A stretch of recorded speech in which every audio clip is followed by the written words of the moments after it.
have control of when you were younger. And moving toward a top job, being an entrepreneur, being a CEO gives you power, gives you strength, gives you control, the thing they never had when they were younger. So I think that's a driving force in many entrepreneurs. Elon Musk attended Bryanston High School in Pretoria, where he thrived academically. He had quite a tough upbringing. There are some reports of bullying as well. You know, any child that shows that sort of intellect and interest might come under the glare of the bullies. He was even hospitalized after one particular fight. He was a nerd. He was bullied at school. At one point he was even knocked unconscious. You know, it wasn't obvious that he was a marketing genius at that point. Elon took on wrestling classes and a bit of judo in attempts to compensate with a bit of added physicality. And then he grew up a little bit, got a growth spurt, got a bit taller, and really took the bullies head on.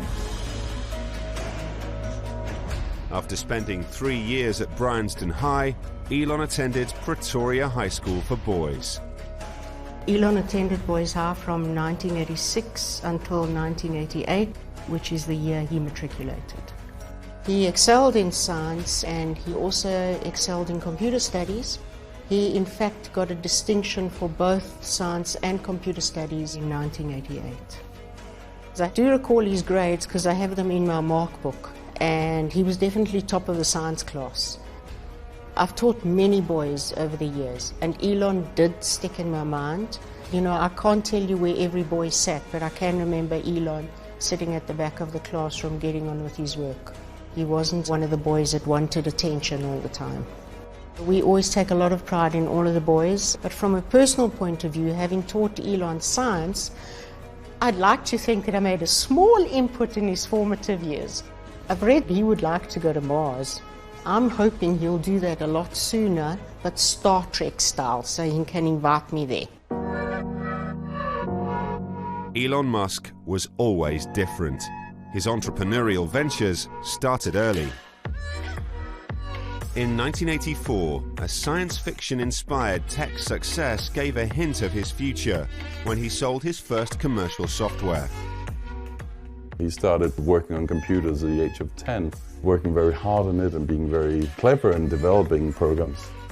He developed a video game called Blaster. He famously sold this to a PC magazine for $500.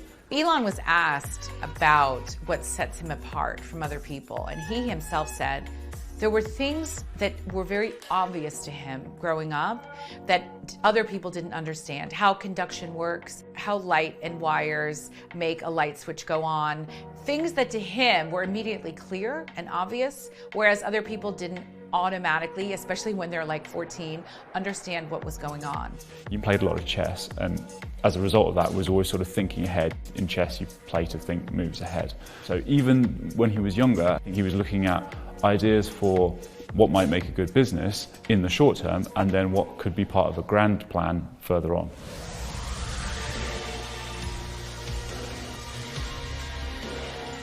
After graduating from high school, Musk briefly attended the University of Pretoria before deciding to leave South Africa. The story of Elon Musk's wealth and his rise is tied up in part with the American dream. It was always ingrained in him that South Africa wasn't where he was going to achieve the ambitions he had. He wanted to be in America. He wanted to be part of that scene. Initially, he couldn't go directly to America, so he actually had to go through Canada. Elon spent 2 years studying at Queen's University in Ontario. He funded his own degrees in Canada and the US by getting scholarships and working part-time, so he didn't have a huge amount of money behind him. He has a famous university paper where he talks about wanting to conquer different areas of the world, and those included the internet, space exploration, solar energy, artificial intelligence, and brain learning interfaces as well.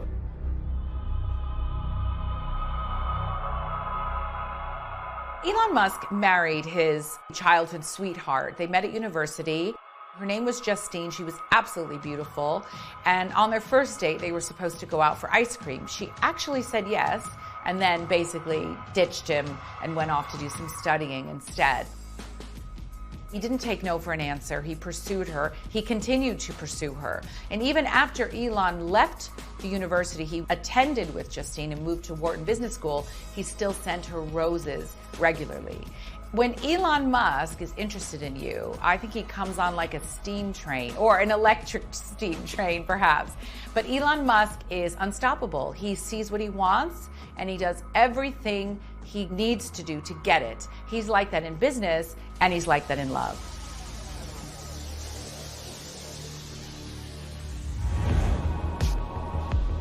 Having completed degrees in business and physics, in 1995, Musk abandoned a PhD at Stanford and headed for Silicon Valley.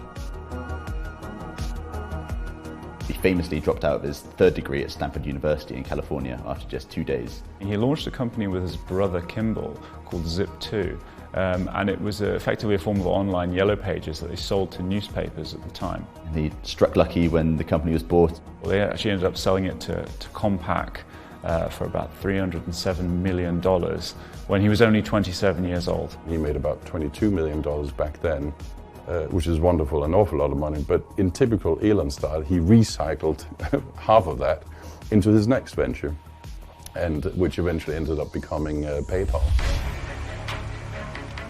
Having disrupted the traditional paper advertising industry with Zip2, Musk's next venture took on the global financial market. He worked to set up a company called X.com, which was the precursor to what is now PayPal. X.com was supposed to be a full-services financial services business. So it sounds sort of archaic now, but back at the time, putting together a financial services suite on the internet was a rather revolutionary idea. He had one internet win under his belt, so it was not especially challenging to bring on new engineers or new business people who wanted to work on something that seemed very exciting with someone who had already won once. So that was a big feather in his cap. It was, I think, more challenging to persuade outside investors that it was a good idea, because they were not swayed by one win. It was not enough to buy public opinion in Silicon Valley. The jury was still sort of out on whether he was genius or crazy or just a big ego or how it was all going to play out. But he invested $10 or $12 million of his own money into X.com, so we didn't need a whole lot of money right off the bat. He sort of took care of all of that. Musk was revolutionary in his strategy at X.com, gifting new customers cash rewards and creating peer-to-peer payment systems. My initial impressions were just that he was very focused and very passionate on what he was about to do. It seemed very clear early on that Elon was not playing by the standard book of life or business or anything else. So I was just going to be along for the ride. At the beginning, Elon wasn't easy to read at all, mostly because you just had no idea how he was going to react to anything. I had no experience with someone who thought the way that he did, or talked the way that he did, or had as much confidence about what he was doing and in himself as he did. That was so foreign to me as someone who grew up in Iowa. Or maybe it's foreign to everyone, I don't know. PayPal was voted one of the 10 worst business ideas in 1999. Elon Musk was instrumental in the company's focus on a global payment system, which would change the course of the internet. People probably know him mostly from PayPal. That was when he really first came to public consciousness. PayPal was, how are we going to turn finances into an online transaction? How are we going to make it easier? How are we going to make it more efficient? It sounds sort of obvious now, but back then people were still afraid to buy books online, so asking them to put all their financial data in one place was not a solid proposition. The goal of the company that we were building was always trying to do something very positive for humanity. And he was thinking about space and solar panels and all of that way back then, so we knew that this was sort of a stepping stone on the way to grander dreams. PayPal soon became the online payment system of choice, from a few thousand users multiplying to more than 1 million within months. The person-to-person payment side of things took off so quickly. we were gaining traction like crazy. And then the online auction market took hold of it, and it blew up into this huge thing, and we were adding tens of thousands of new accounts every day, which at the time was fairly unprecedented. Elon was very hands-on in all aspects of the company. It was his money, after all, that we were all playing with. So I think when it's your money on the table, it's in your best interest to be very involved in all the details. Every day was a new sort of fire, right? Every day something was burning down that needed to be addressed. We had a customer service nightmare where soon after launching the service, we had thousands and thousands of emails in the queue because people didn't understand, again, the early days of the internet, they didn't understand how to get their money out. And so they would freak out and call in or email like 12 different times. So we had 2 million emails in the queue, and we only had 10 customer service people dedicated to dealing with that.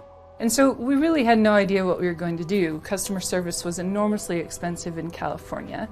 And so I said, this is going to sound crazy, but I have a huge extended family in the Midwest. I could train them all to do customer service at home. Elon laughed at first, and then a couple of hours later came back and said, all right, get on a plane. So I went out and taught 10 of my family members how to do customer service from home, and then my sister ended up hiring 12 stay-at-home parents in a small town in Nebraska who started all working from home. And they were so good that we ended up building a customer service center in Omaha, Nebraska, which now employs 1,800 people. And that turned out fantastic. We went from 0 to 100 people in 6 weeks out in Omaha. And that was probably the most challenging thing, but we were a little short of options, so. Led by his passion for perfectionism, determination, and a heroic work ethic, Musk has succeeded in markets that were previously considered impossible to conquer. He's always had higher expectations for himself than he did for other people, so he pushed himself very, very hard. There's a lot of pressure on him because he has a lot of expectations, a lot of responsibility to his shareholders, to the capital that he has sourced, to his staff, his colleagues. So there's a lot of demands. So you can't just say, you know what, this is all good and great. I'm just going to take 6 months off. Why? Because I've got 20 billion, so it's okay. No, it doesn't work like that. As the stakes get higher and the more people that get involved, there's more pressure on that front. But I think that he looks at it and turns away. What drives Elon, what pushes him, I don't get it, but he's making changes in the world because he doesn't ever stop and rest. He just keeps going. Elon Musk is famous for his work ethic, which is non-stop. I think he also has two modes, stop and go. He works around the clock and he expects everyone else to do the same. Elon was up at all hours of the night working. He would send emails at midnight or 1 or 2 a.m. and just be very focused on some problem that we were trying to solve. If you hear stories from SpaceX in the early days, people were really struggling to keep pace with him, but that's how he works, and if you can't keep pace, you're out the door. I thought he was a good boss. I'm sort of infamous now that he runs through PR people very quickly, but at that time, I thought I was just going to be like a normal PR person. So Elon wasn't really going to have any of that. He expected a lot of his people, but we all expected a lot of each other. I mean, that's how you get it done. In the culture of startups, the expectation is that everybody is working all the time. You get there at 9 or 10 in the morning and not leave until 9 or 10 or maybe after that at night. And Elon was definitely working until midnight every night. That was just what we did. And it was exciting. Rarely did anyone complain about that kind of thing because you really felt like you were changing the world.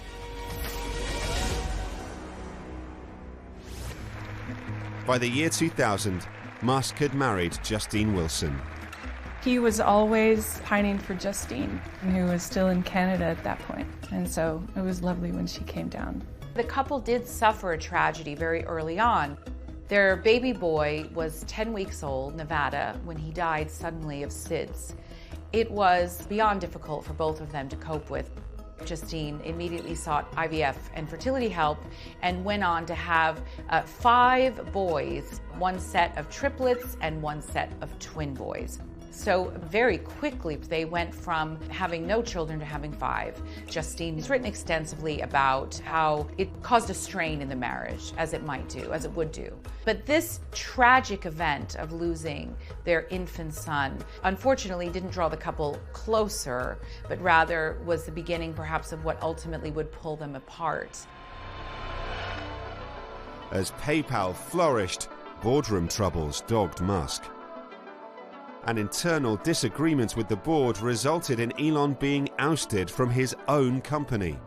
There was a time when Peter Thiel and Elon were co-CEOs at PayPal, but there were certain differences in opinion about the technology and the branding of the company that led to the vote of no confidence to oust Elon. And Elon, unfortunately, was in South Africa.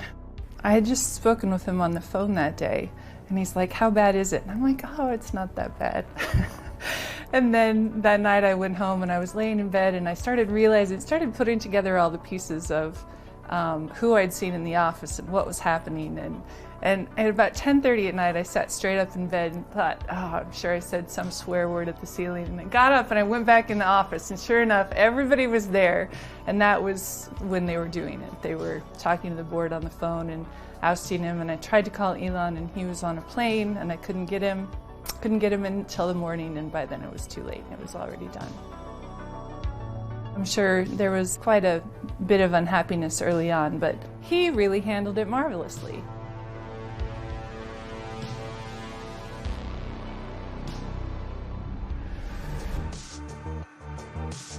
Musk left PayPal, but as the largest shareholder, remained in an advisory role. His next windfall arrived in 2002, when eBay bought PayPal, leaving him wealthy beyond belief. That was where Elon started to make some serious money. He cashed in about $165 million. Wonderful. What was amazing is he plowed almost all of it into these new business ventures. He didn't put any aside for himself, didn't think of sort of personal gain in the short term at least. A lot of us would have just retired. He made the money in PayPal. He could have just stopped and, bought a place in the south of France and said, "I'm retiring, I'm 28, and be done." But he ended up starting 3 other billion-dollar companies. He took 100 million and put it into SpaceX. 70 million ended up going to Tesla and about 10 million going to Solar City. Most people say 165 million, I'm set for life. That's it. Where's the beach? Let's go. Not Elon. And I have a lot of respect for that. Ladies and gentlemen, please welcome Elon Musk. In 2001, Elon established the Musk Foundation, delivering solar energy systems to areas of the world struck by natural disasters. He also pledged to give away at least half of his wealth to philanthropy. A lot of people think that entrepreneurs are driven by money, and that's why they're serial entrepreneurs. They want to make more and more. Really, after you make 50 million, you need to earn more money? Not really. That's not a good driver. They're not driven by money at all. He's aware of it, no doubt. I mean, if you got 20 billion floating around, I'm sure you would have noticed. But I don't think that's the main driver for him. I really don't. I think he's got a bigger vision beyond this little thing called money. But money helps him execute the dream. So it is a necessary thing. It's certainly not the pursuit of money at this point.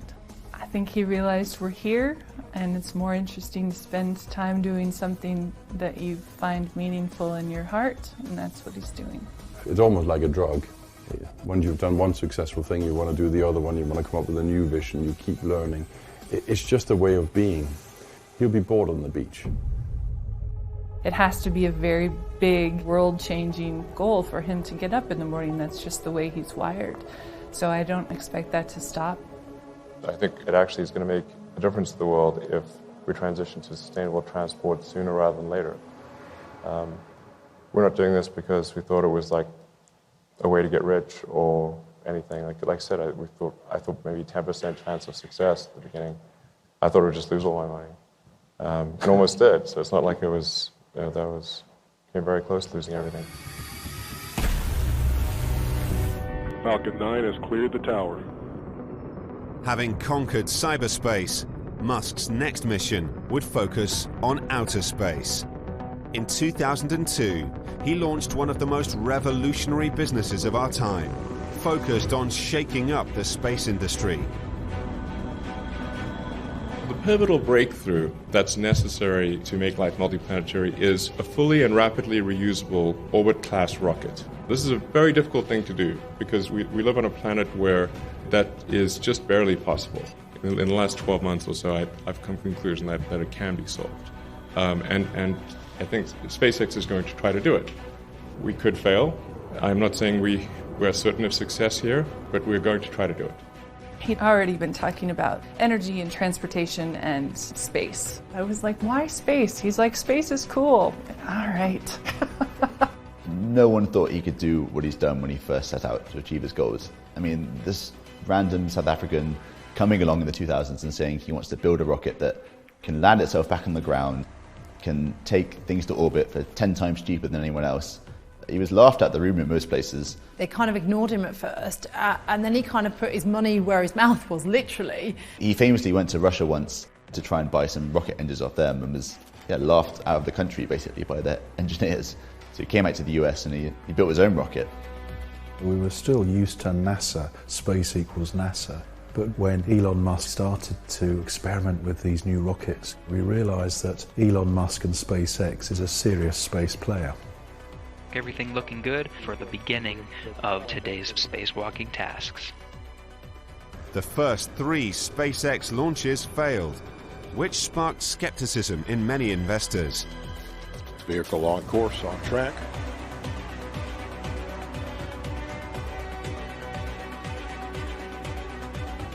And we appear to have had a launch vehicle failure. Spaceflight is a tricky business. I mean, it is definitely difficult, and I think we forget that sometimes. We see launches and landings as routine. It's a huge amount of energy and dangerous substances, and that work is very hard. Look where we are today. The critics have been silenced. Just 1 year after founding SpaceX, Musk invested in Tesla Motors, an electric car manufacturer aiming to produce a power-packed, zero-polluting car. Over the next several years, Tesla would take the lead in a niche market. Our goal was to really try to create the best car in the world in order to show that an electric car can be the best car in the world. A lot of people have this perception that electric cars are compromised, that there are issues with electric cars, and that if you buy electric, it's because you have some sort of electric fetish. What I think is incredibly important is to break that perception and show that indeed an electric car can be better than any gasoline car.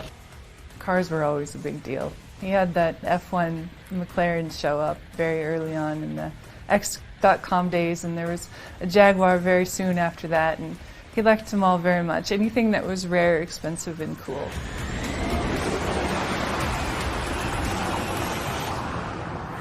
Look at the revolution that's almost upon us in electric cars. Tesla was there first. There's been various attempts to bringing electric cars which have failed because big car giants didn't want them to succeed. Elon knew nothing about electric cars when he started out, but recognized that there was a problem there that needed to be solved, and has just bulldozed his way through it. I'm really excited by the fact that we've got a zero-emission sports car that can go head-to-head with a Ferrari and a Porsche and win. This is what's truly disruptive. A tech guy coming into the car space. Elon doesn't look at it as a car. It's a piece of software with a little bit of hardware attached to it. The driving experience in a Tesla, everybody's raving about it. It was awesome. It was unbelievable. The acceleration is out of this world. It was like a roller coaster. I felt like I was going to fly or something. It's quick, it's silent, but also with Teslas, it's the technology, the fact that they update themselves. I had a Tesla for a while, and I'll come out in the morning, software update, as your phone does, and you get stuff on your car that you didn't have the previous night. You can actually move your Tesla out of a parking spot with your smartphone. So it's just incredible. For somebody who's a car fan and a tech fan, then Teslas really do tick a lot of boxes. The future is electric. In the future, we won't be filling up for petrol. Elon has understood that for a decade. Already you're seeing countries across Europe, France, the UK, all saying they're going to ban the sale of petrol cars in the next 10, 20 years. And that's pretty much thanks to Tesla.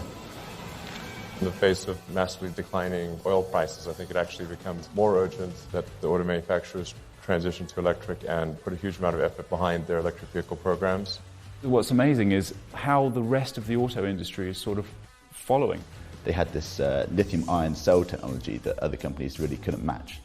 There isn't a car company in the world who isn't looking at an electric vehicle. There's probably not a car company in the world who hasn't taken a Tesla apart to see what's going on underneath. At Tesla, we've open sourced our patents, so we're trying to be as helpful as possible for the advent of electric vehicles. We've also said that our supercharge network, we're happy to have other car makers use that network. We're really doing everything we can to accelerate the advent of sustainable cars. I mean, now we know that GM and Land Rover have said they're going to start doing electric cars in the near future, just electric cars. There's so many things that Tesla has done first, which has got every other car maker around the planet looking, thinking, yeah, we've got to do it like that, haven't we? The fundamental problem is the rules today incent people to create carbon. And this is madness. And whatever you incent will happen. We need to send a clear message to the negotiating teams and to the politicians that this time there needs to be significant change. An essential part of Elon Musk's tale of triumph is how close he came to complete disaster. By his own admission, 2008 was the worst year of his life. His companies were battered by the economic meltdown. 3 failed launches left SpaceX hanging in the balance, and Tesla was on the verge of bankruptcy. Elon was widely assumed to be finished.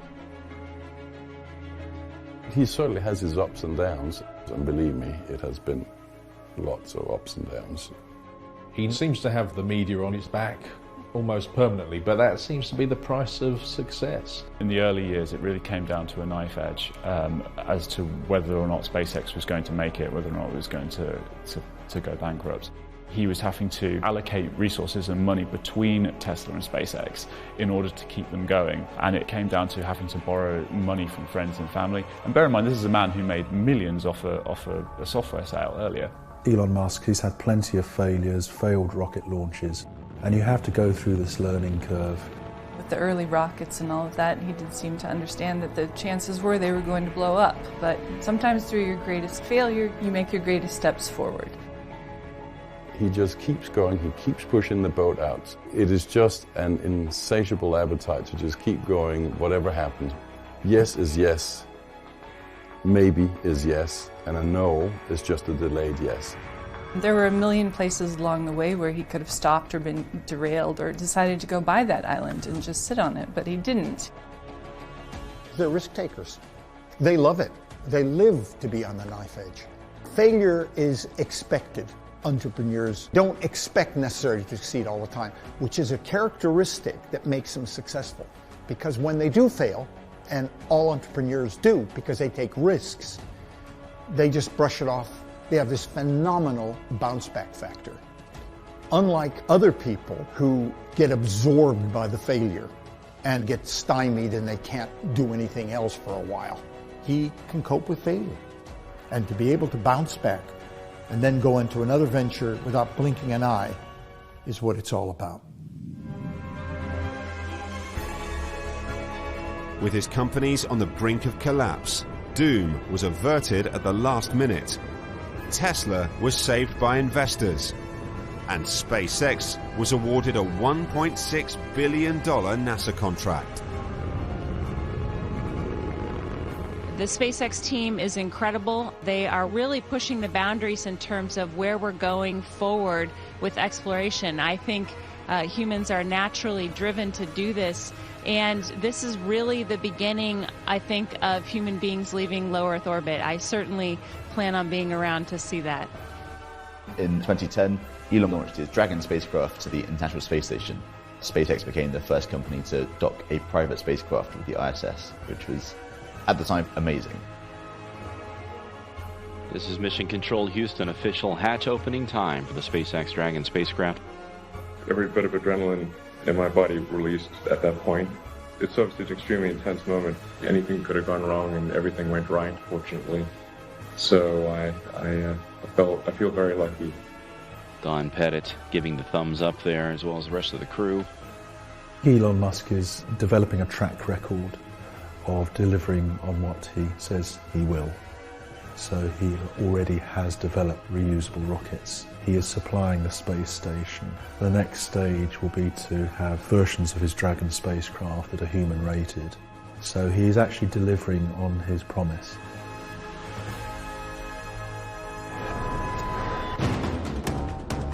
After his marriage to Justine had unravelled into divorce, Musk began dating British actress Tallulah Riley. According to Justine, her divorce was finalized, and 6 weeks later, she found out Elon was married to someone else. It was an extremely quick courting. He met her, courted her, and then asked to marry. They went on to have a very wonderful but also very tempestuous relationship. They married, they divorced, they remarried, they announced a divorce, and they called off the divorce, and then they put the divorce back on. It's very difficult to keep track of Elon and Tallulah's ups and downs. They ended things in a very amicable fashion, and even now Tallulah says never, never say never. They could still end up back together again.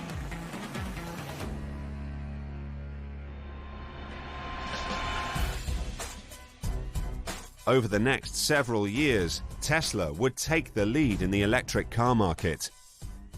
Under Elon's leadership, the company is heralded as the great American auto industry success story of the century.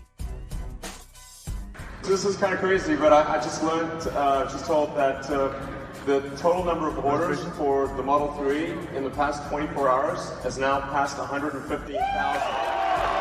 His concerns about climate change and sustainability is what's behind all of this push towards an electric car, not just a fancy Tesla, but also a mid-range car that for $35,000 or less that everybody can drive. When the Model 3 was launched, there were something like 400,000 people who put money down.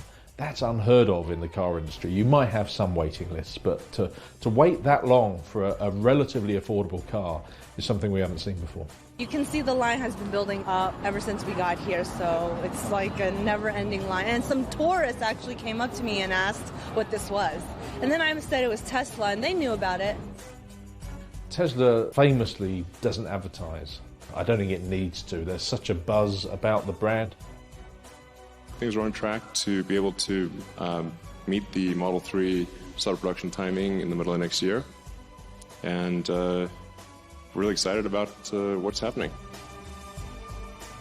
Tesla's value is something that has a lot of people scratching their heads. The fact that it's a company that's not making money, but yet it has a huge value. If you look at the revenues to market cap of the car maker Honda and the value to revenue on Tesla, Honda would be trading at about 0.5 times, Tesla would be trading about 7.4 times today. So Tesla is obviously valued a lot more given the little revenue that it produces. Why? Because there's a lot of goodwill in the stock. And that's because Elon has a fan club in the investment community. And that access to capital, that goodwill, that brand, if you like, is wonderful for Elon because that does allow him to get on with other things, such as the Boring Company or his AI ambitions or whatever else crazy frontier-driven ideas he comes up with next. The reputation Tesla has is as much to do with the product as the guy that's running the company. Frankly, if the cars weren't any good, people wouldn't buy them. But they are good, they are technology leaders, and that's what really gets the following. The fact that there's a guy like Elon running the company as well is the icing on the cake. The general public really appreciate that sort of candid approach to how he's running his companies. What keeps me intrigued about Musk is that if you look closely, you can see his signature in the products that he makes. So, for example, the Tesla sound system goes up to 11. It's a reference to Spinal Tap.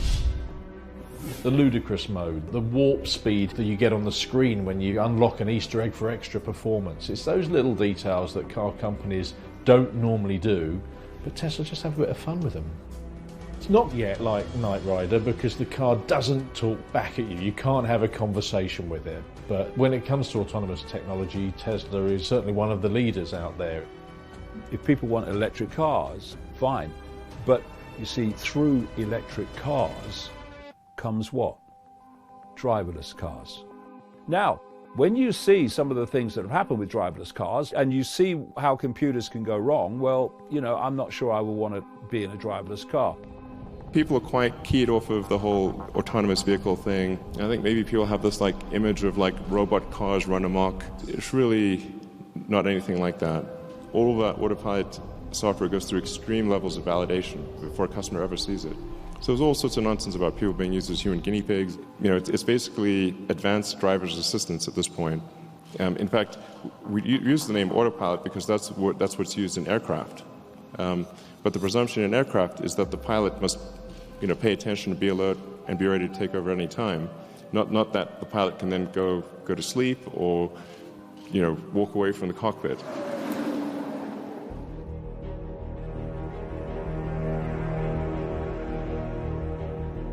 Musk is confronting some of the world's biggest challenges head-on.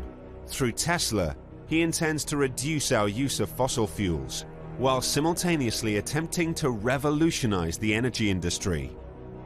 A key part of his aim is to change not just energy consumption, but energy production. Elon is the chairman of Solar City, one of the largest producers of solar power systems in the United States. People in a remote village or an island somewhere can take solar panels, combine it with the Tesla Powerwall, and never have to worry about having electricity lines. Electricity lines are not the most pretty thing in the world.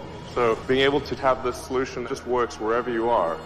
The fact that it's wall-mounted is vital because it means you don't need to have a battery room. It means that a normal household can mount this on their garage or on the outside wall of their house, and it doesn't take up any room. You can actually go, if you want, completely off-grid. You can take your solar panels, charge the battery packs, and that's all you use. And the cost of this is $3,500. Oh wow, the grid, it's actually zero. This entire night has been powered by batteries.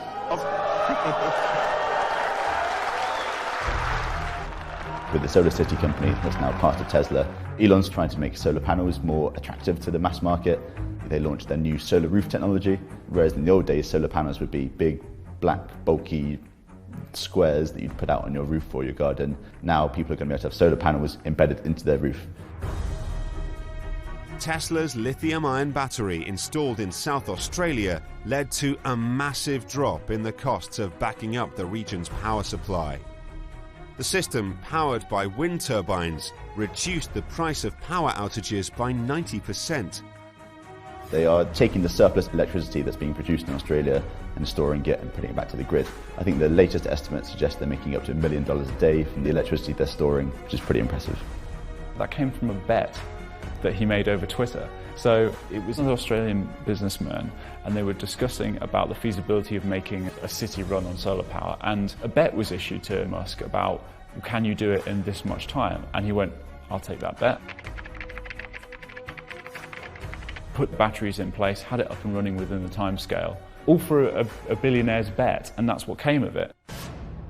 We have reached an agreement with Tesla Motor Company, subject to legislative review and approval, that will enable Tesla to build the world's largest and most advanced battery factory right here in the Silver State. Why do we even call it the Gigafactory? It's because it's actually going to be, it's not just going to be the biggest lithium-ion battery factory in the world, but it'll actually be bigger than the sum of all lithium-ion factories in the world. So it's difficult to quite describe in words, but it's a heck of a big factory.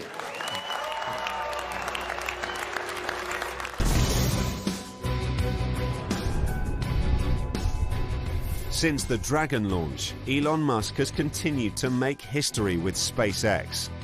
When the Falcon Heavy rocket launched in February 2018, it heralded the start of a new space race. This is a big deal. This is kind of the Super Bowl of rocket launches. Elon Musk and his team just proved that the Falcon Heavy works, which puts us now in a completely different realm. What we can put into deep space, what we can send to Mars. Lifting off from the same launch pad that sent the crew of Apollo 11 to the moon, the mission represented a new era in the progress of spaceflight.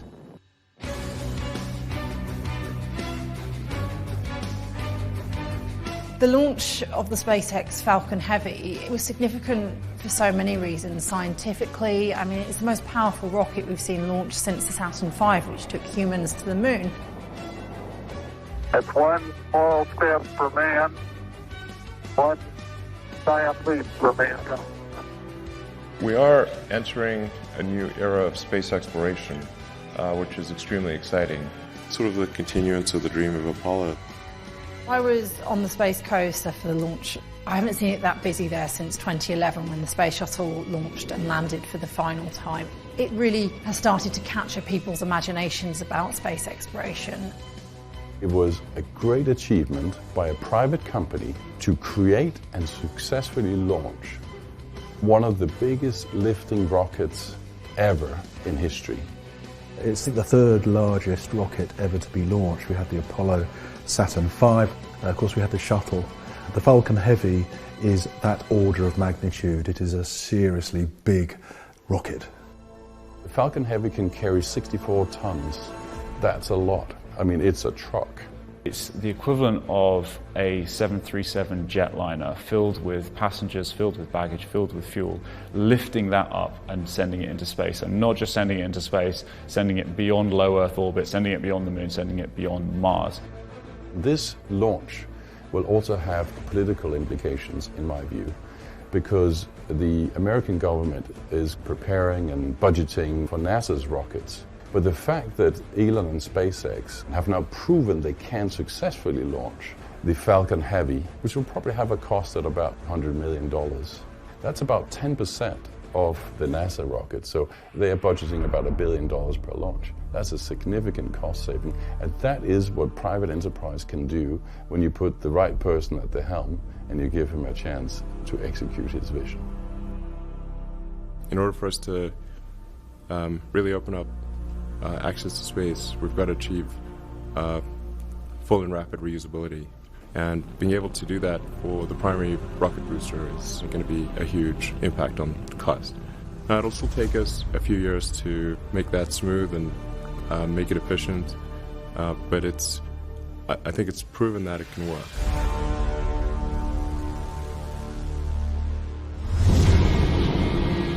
Of all Musk's innovations, developing reusable rockets could be the most radical. We thought it was more likely than not that this mission would work, but still probably 1/3 chance of failure. The holy grail for space is to have a totally reusable launch system. So to actually see the SpaceX Falcon rockets launching its spacecraft into orbit and then coming back down and performing a pinpoint accurate landing on a floating platform at sea, that is pretty astonishing. It's quite a tiny target. It's really trying to land on a postage stamp there.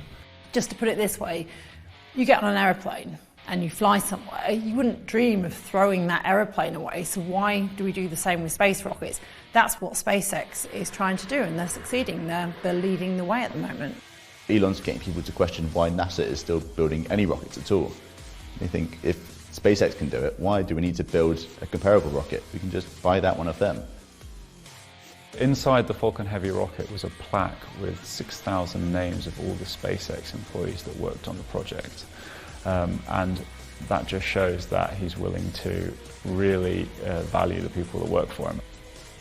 Elon Musk's aspiration is to eventually put all of his efforts into developing far larger rockets, which can still launch payloads into Earth orbit, but also be capable of taking human-rated spacecraft into deep space, i.e. Mars.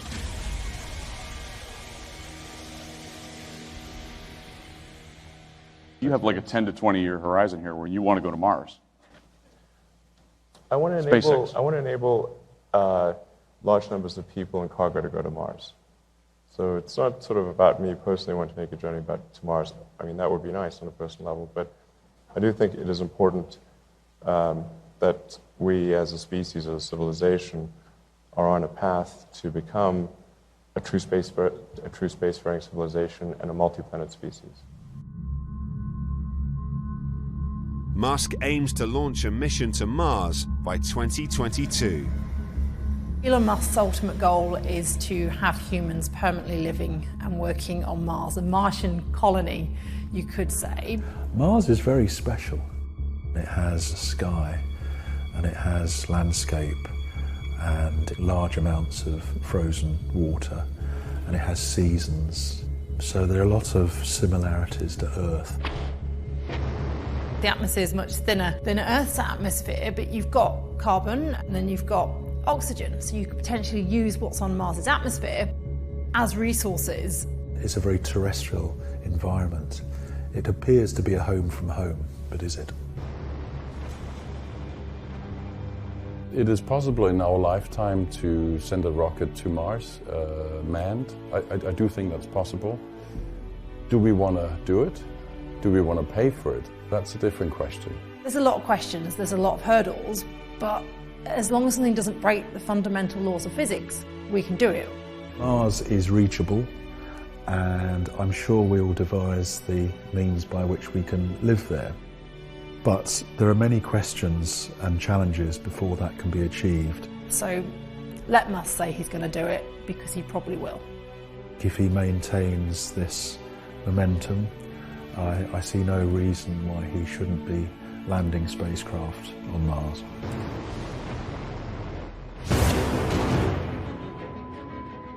Elon Musk's involvement with design, engineering, and critical technical decisions is unique amongst his peers.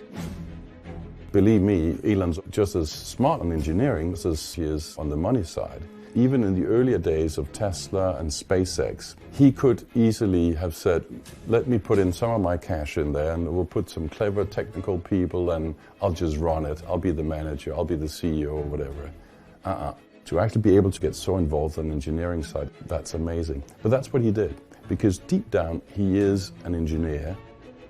I would say he approaches engineering and business in much the same fashion. It's a puzzle to be dissected and then the pieces put back together in some way. At his heart, the man is an engineer. I think that's where his first love is. He'll be walking around SpaceX and we'll talk to the employees and then we'll quiz them on things like thrust vectors or aerodynamical design. Not typical CEO behavior. I think the engineering came more naturally because the engineering part is a more rational approach. He sort of struggled early on in the CEO role of his two early companies, but certainly we've seen that he just learned and grew from that. And so I think, he's sort of the whole package at this point. I don't think too many people would argue with that. Some entrepreneurs are more socially skilled than others, but they're not necessarily socially skilled because they're too focused. See, if you're a socially skilled human being, then you're sensitive to everybody around you. But that may prevent you from actually getting on to achieve your objective. And they have objectives in mind, and they are ruthless in the sense of trying to achieve that objective. Not ruthless in the way they treat other people necessarily, just in making sure that they're on their own timeline to achieve that objective.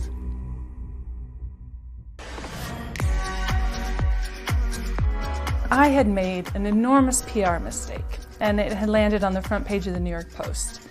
And it was bad. It was mortifyingly bad. And when I went in to tell Elon about it, he was very, very angry with me. And the thing that he said that stuck with me was, Julie, perception becomes reality. It was the only time that he was really, really angry with me that I can remember. And the fact that he didn't fire me, I think, just points to him being a nice guy. One of the things I find so fascinating about Elon is that in the midst of all of his acumen and business sense, he does interviews where he tears up and even cries, talking about how he wants to find the one. It's not easy being Elon. It sounds amazing, sounds glamorous, and it, no doubt, is also a lot of fun. He's having a ball, executing his engineering dreams. The flip side of that, coming to the personal side, it ain't easy. Elon started dating a very famous celebrity actress who was at the time at war with her ex-husband Johnny Depp. Like, I don't know what it is about Amber, but men who fall in love with Amber, they fall hard for Amber. So everyone was very curious in the showbiz world to see who Amber would end up with next. And when we saw she was with a billionaire who had this kind of baby face, there was a lot of interest in finding out more. The breakup between Elon and Amber was very painful for Elon, and he, very characteristically, I suppose, is very open with people and journalists about how much he was hurting. At one stage, in a very high-profile interview he did with Rolling Stone, he actually asked the journalist who's doing the story, "Do you know anybody you could set me up with? Is there anybody you know I should date?" For a billionaire guy who is, like, let's be honest, decently good-looking, to be out there talking about how he wants to find a nice girlfriend, it's just something you don't see come along very often. He's fairly an open book, so if they had been spending some time together and the journalist had earned his trust in some capacity, it wouldn't surprise me at all. He definitely wears his heart on his sleeve. I would say he's a big softie underneath. I mean, Elon is so honest and vulnerable, and I think that's why people find him so incredibly endearing. There are a lot of technological dreams that Elon Musk would have for himself over the next 2 decades. But I think as much as he wants all of that, I think Elon Musk would like to be happily in love.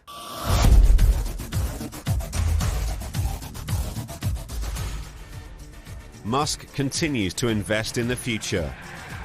In 2013, he outlined a potential world-changing plan for a transportation system that could reshape the way humanity travels. Elon Musk came up with the idea, he published a white paper on this vacuum transport, but let it go. He said, I'm not going to do this myself. What I'm going to do is open it up to third-party companies that want to develop it themselves. The Hyperloop project is of huge interest in terms of the world of transportation. The idea of going from San Francisco to Los Angeles in the time it would take to drive from San Francisco to the edge of San Francisco is fantastic. It's a vacuum tube where all the air is sucked out of the tube, and you send a pod containing passengers through the tube. There's no friction, there's no air resistance, because the pods are levitating on magnets. The technology is sound. We can travel faster in a vacuum, there's no friction. They want to get up to speeds about 500 to 700 miles an hour. Elon's idea is that these tubes could connect major cities, and you could travel in one of these passenger pods and travel from, say, LA to New York in a matter of half an hour. When he was talking about the first time, we all thought, oh, well, this time he might have lost it a little bit, or it's a little bit too ambitious or too crazy. But as with many other of Elon's ideas, watch that space, because before you know it, and actually ahead of schedule, this thing is actually becoming reality. The speed we can put these tunnels out is dramatic, how fast it can all happen. I think a lot of the world will be connected. We will be moving cargo in 2019. We think we can have passengers safely being transported in Hyperloop by 2021. Elon Musk is a leading voice on the potential of an AI apocalypse. He has declared that digital superintelligence is the most serious threat to the survival of the human race. To offset this, he launched Neuralink, aimed at developing safe and beneficial artificial intelligence. The dangers of AI are the end of the human mind as we know it. You're dealing with something that's fundamentally going to be smarter than you, and it's going to learn on its own, so how do you stay ahead of it? That's something that Musk is paying close attention to. His main concern is that if AI becomes too smart and too important, then why do you need humans? We kind of become obsolete. The very worst nightmare that a Hollywood horror movie could ever come up with is as nothing compared with where we're heading, and heading so fast. When AI has the ability to think, to come to conclusions, and to make judgments, etc., just like the human mind, does anyone think there might be just the slightest chance that through that alone, AI could take the planet over? If they do become self-aware, how are we going to control them? Who's going to control the controllers? It's a scary prospect. What is its potential to take over everything? You know what its potential to take over everything is? 100%. It's the end of humanity. When software rises up and becomes all-powerful, where are we going to look to? We're going to look to the titans of industry to provide a counterweight. Elon's ideally placed to be the sort of counterpoint to this software-only vision. I mean, it's interesting that he's also looking into AI himself with OpenAI and Neuralink.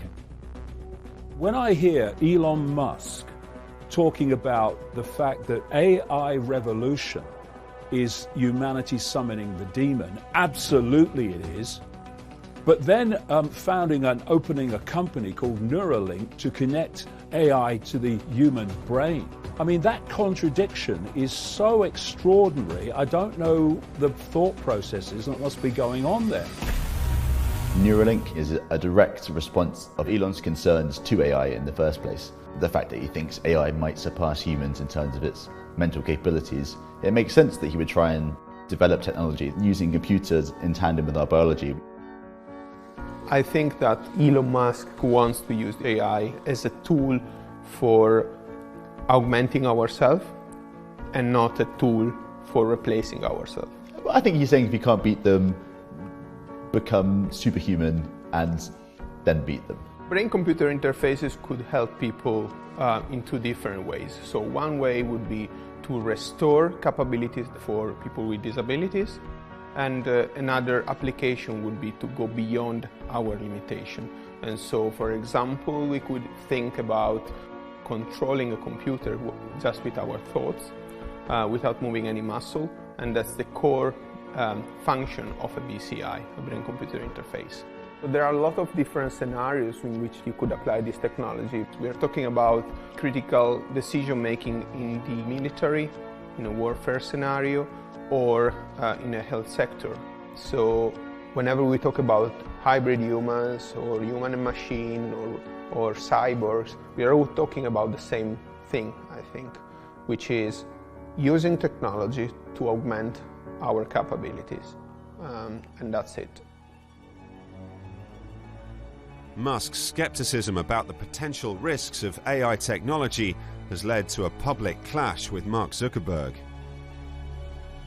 I am optimistic about the future of AI. I think that AI is going to unlock a huge amount of positive things, whether that's helping to identify and cure diseases, to help cars drive more safely, to help keep our communities safe.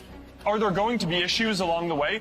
Of course there are. No technology comes out fully formed, and we need the pioneers to be able to go work on this and get to the state that we want.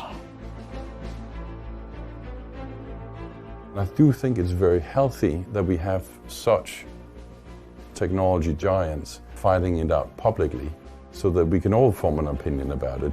It's a spectator sport now for the rest of us. Mark Zuckerberg sees Elon as a naysayer and someone who's trying to stop the development of AI. I can see both sides of the argument. I'd probably side slightly with Mark Zuckerberg in the sense that I think we will be able to control AI enough to keep humanity safe. I wouldn't bet against Elon. You know, if Elon thinks that AI is going to take over and eventually decide that us irrational humans are unnecessary, I would trust him. You know, he hasn't been wrong about a lot. The debate is either it's a good thing, we must do it, it's a bad thing, but we still must do it in another way. We should stop doing it immediately before the line is crossed where humanity is no more. We need policies, we need to start thinking what is a good application of BCI and what is not. We need to be the one with the control, being able to push a button and disable the AI at any moment. Artificial intelligence can generate quite successful content. However, rather than replacing humans, I prefer to see us working together. We both bring unique skills and talents to the table. There's going to be a difference between what's doable and what's acceptable. And this is something that Elon is not going to decide. This is something that Mark Zuckerberg is not going to decide. This is you and I and everybody else. And hopefully that will be translated eventually into legislation.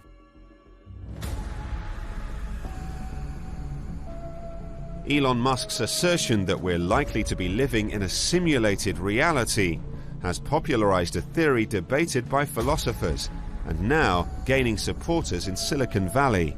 Elon Musk has said that we're living in some kind of computer 3D simulation. I don't know if that means we're in the Matrix or some kind of a Matrix. And, you know, as bizarre and crazy as that sounds, Elon has been saying bizarre and crazy things that turned out to be true for a long time now. So I would say, maybe. Well, you never know, do you? Well, disprove it. We can't disprove it. We could be of a lower intelligence and there could be another species far, far, far more intelligent than us, and they're almost playing God with us. It sounds ridiculous to say something like that, but we don't know much. We've barely left our own planet. I felt like what he was saying was that this is not base reality. And so I would agree with him on that front. You get labeled crazy because you're pushing the boundaries of what people expect. He's coming at it from a scientific perspective, but that idea that there's only one true reality and this isn't it is actually the underpinnings of all the ancient religions of the world. All of those point to exactly the same thing that he's saying, so I'm with him. I've been saying in my books for a lot longer than Elon Musk that we live in the equivalent of a massively advanced virtual reality computer game in the end. And when you look at the evidence, it is overwhelming, certainly immensely compelling. And this is why not just Elon Musk, many scientists now are coming out and saying, actually, it does look like that. Ultimately, for me, it seems to be a bit of an improvable theory. I mean, how are we going to prove that we're living in a simulation? I don't know. Don't discount his wacko ideas, because suddenly they do pop up in one shape or another. But I'm not sure about that one. I think we have to see more meat on the bone on that one. I just think it's interesting that Musk is able to put something like that out there and show that what others might consider a bit of a ridiculous thought or might be worried about being ridiculed for, he's actually giving serious thought to. And I think what Musk is always looking to do is to foster a discussion. Inspired by frustrations of sitting in a traffic jam, Musk's solution was the Boring Company. In 2018, the company was selected to build a high-speed underground transportation system in Chicago.